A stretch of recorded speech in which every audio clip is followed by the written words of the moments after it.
प्राचीन भारत में एक घने जंगल के पास एक प्रसिद्ध गुरुकुल था, जहां ज्ञान की गंगा बहती थी। यहां दूर दराज से छात्र आकर वेद, व्याकरण और विभिन्न शास्त्र पढ़ते थे। इन्हीं शिष्यों में एक बालक था जिसका नाम पाणिनि था। पाणिनि अन्य छात्रों से बिल्कुल अलग थे। जहां बाकी बच्चे तेजी से पाठ याद कर लेते थे, वहीं पाणिनि की बुद्धि बहुत धीमी थी।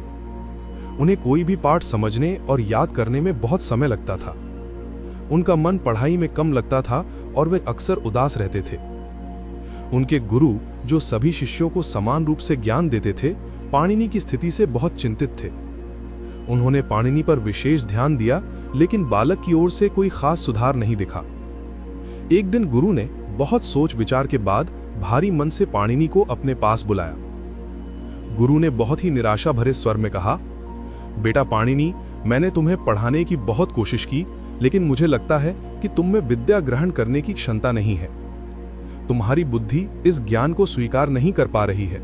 तुम अपनी मेहनत और समय बर्बाद कर रहे हो।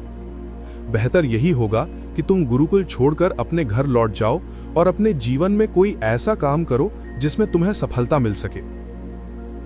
गुरु के ये शब्द पाणिनि के लिए एक भारी चोट थे। वे बहुत दुखी हुए और अपनी असफलता पर रो पड़े। उन्हें लगा कि सचमुच वह किसी काम के नहीं है।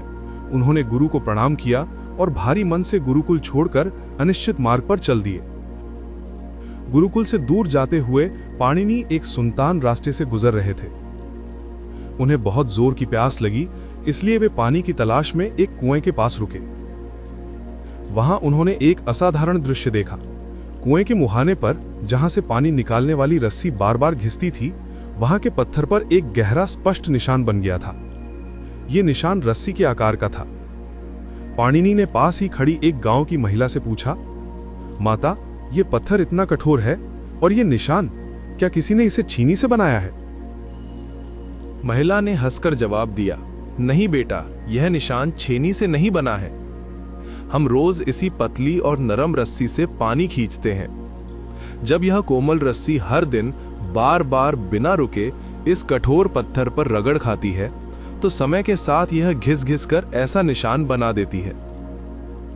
यह साधारण सी बात पाणिनि के लिए किसी महान ज्ञान से कम नहीं थी। रस्सी और पत्थर के इस उदाहरण ने उनके दिमाग में एक रोशनी भर दी। उन्होंने तुरंत खुद से सवाल किया और संकल्प लिया कि जब एक कोमल और निर्बल रस्सी अपनी निरंतरता और अभ्यास के बल पर एक कठोर पत्थर पर निशान बना सकती है, तो मैं भी क्यों नहीं?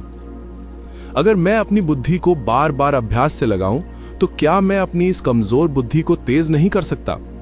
क्या मैं ज्ञान प्राप्त नहीं कर सकता? इस एक पल में उनका दुख और निराशा दृढ़ संकल्प में बदल गई। बिना एक क्षण बर्बाद किए पाणिनि तुरंत गुरुकुल की ओर भागे। उन्होंने गुरु के चरणों में गिरकर कहा, गुरुदेव, मुझे क्षमा करें। मैं अब समझ गया हूं कि सफलता के लिए प्रतिभा नहीं, बल्कि निरंतर अभ्यास चाहिए। मैं आपको वचन देता हूं, मैं इस बार पूरी लगन और एकाग्रता से अध्ययन करूंगा। कृपया मुझे एक और मौका दीजिए। गुरु ने शिष्य के चेहरे पर आई नई चमक और दृढ़ता को देखा। वे अत्यंत प्रसन्न हुए और उन्हें वापस शिष्य के रूप में स्वीकार कर लिया। पाणिनि ने उस दिन से अपना जीवन पूर्ण रूप से अध्ययन में लगा दिया। उन्होंने अथक परिश्रम किया, दिन रात एक कर दिए और अपने गुरु के मार्गदर्शन में निरंतर अभ्यास करते रहे। अपनी इसी अद्भुत लगन और दृढ़ इच्छा शक्ति के बल पर वही कमजोर और धीमी बुद्धि वाला बालक बड़ा होकर संस्कृत व्याकरण के महानतम विद्वानों में से एक महर्षि पाणिनि बना। उन्होंने ही संस्कृत भाषा के सबसे महत्वपूर्ण और वैज्ञानिक ग्रंथ अष्टाध्यायी की रचना की, जिसने उन्हें अमर कर दिया।